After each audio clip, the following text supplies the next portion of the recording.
প্রিয় শিক্ষার্থী, এই ভিডিওতে আমরা অনুশীলনী 9.1-এর 10 নং প্রশ্নের সমাধানটি করব। এখানে প্রশ্নে দেয়া আছে tan a into √1 - sin square a is equal to sin a। তো আমরা প্রথমে বাম সাইডটি লিখে নিলাম। তো এরপরে আমরা জানি যে tan theta equal to sine theta by cos theta. তো আমরা এখন এই tan থিটার পরিবর্তে sine theta by cos theta লিখব।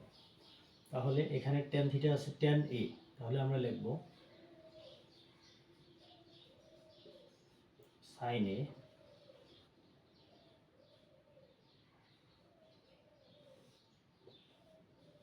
কস a।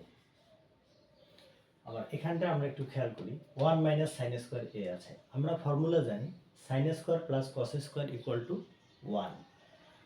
তাহলে আমরা যদি কস স্কোয়ারকে এই দিকে রেখে সাইন স্কোয়ারকে ওই দিকে নিয়ে যাই, অর্থাৎ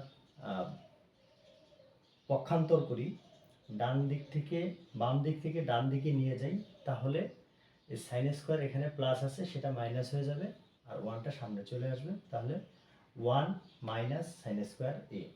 তাহলে 1 - sin স্কোয়ার a এর জন্য আমরা পাই কস স্কোয়ার। তাহলে এখন এইটুকুর জন্য আমরা লিখব কস স্কোয়ার।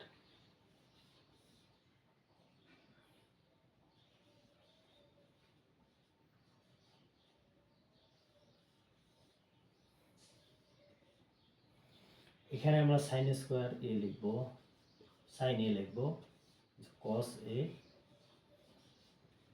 আর এখানে আমরা জানি যে কোনো একটি বর্গ এর উপরে আবার বর্গমূল থাকলে সেটি এভাবে লিখতে হয়। অর্থাৎ এখানে আমাদের যে বর্গ এবং বর্গমূল এটি বাদ যায়, কাটাকাটি যায়, তাহলে থাকে a। তাহলে আমরা সেটা এখন লিখব cos a। তাহলে কি বুঝলাম? cos স্কোয়ার a এর উপরে আছে রুট, তাহলে এর মান হচ্ছে cos a। এবার এই cos a এবং এই cos a বাদ, তাহলে থাকে sin a, যেটা আমাদের রাইট সাইডে রয়েছে, equal to right side root. খুব সহজে এটা আমরা প্রমাণ করতে পারলাম।